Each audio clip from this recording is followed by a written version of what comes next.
Hello বন্ধুরা, জীবন মানেই সংগ্রাম, জীবন মানে বেঁচে থাকার লড়াই। হ্যাঁ বন্ধুরা, চরের মানুষের জীবনযাত্রা সত্যি ব্যতিক্রম। নদীর ভাঙ্গাগড়া খেলার সাথে সংগ্রাম করে জীবনযাপন করতে হয় নদী পাড়ের মানুষ। আজ আমি এসেছি সাতাশুর চর গ্রামে।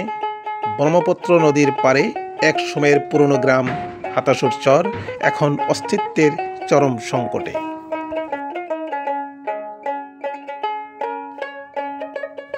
এখন হয়তো শুকিয়ে গেছে ব্রহ্মপুত্রের বুক, তাই এই বিশাল বালুচর, ধুধু বালুচর, এই যে দেখছেন নদীর ভাঙ্গাগড়া খেলার এক নিদারুণ স্বাক্ষর রয়ে গেছে এই যে খাড়া কাছার। নিচের থেকে দেখলে মনে হয় যে কোনো একটা বিশাল পাহাড়ের উপর দিকে উঠছি আমি। এই যে দেখুন, তবু এই যে একটা ছোট্ট ঘাট বানিয়েছে এখানকার গ্রামের মানুষ, এই ঘাট দিয়েই তারা এখানে দৈনন্দিন কাজকাম সারেন, এখানে গা ধন এবং এখান থেকে পানি নেন। এই যে দেখছেন খাড়া কাছার, এভাবেই ভাঙছে নদীর পার, আর অস্তিত্বর চরম সংকটে পড়েছে এই গ্রামবাসীরা। এই যে ছোট ছোট নৌকা যে দেখছেন, যে নৌকায় বসে আছি, এই নৌকা করে এরা সাত সকালে উঠেই এরা মাছ ধরার কাজে ব্যস্ত হয়। অবশিষ্ট যেগুলো মাটি আছে সেই মাটিতেই তারা বিভিন্ন জাতের শস্য আবাদ করেন। হয়তো এই যে গমের আবাদ করেন, ইরি ধানের আবাদও করেন।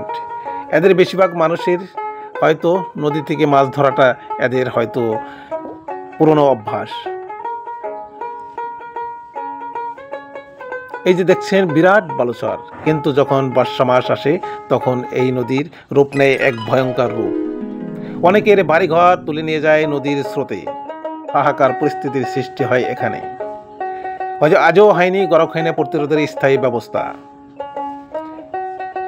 এই ভাঙ্গাগড়ার খেলার মাঝেই আবদ্ধ হয়ে আছে হাজার হাজার গ্রামের মানুষ।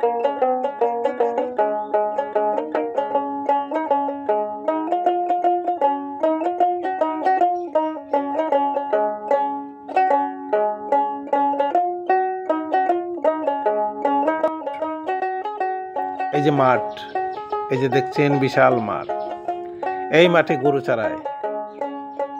এখানেই এই যে আবার যারা অবশিষ্ট মাটিতেই এরা কৃষকেরা ইরি ধানের আবাদও করেন।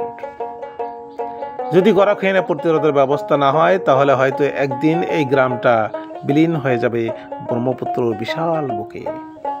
কখন হবে ব্রহ্মপুত্র স্থায়ী প্রতিরোধ ব্যবস্থা? কখন পাবে এই গ্রামের মানুষের স্বস্তির নিঃশ্বাস ফেলাতে? এই প্রশ্ন হাজার জনের।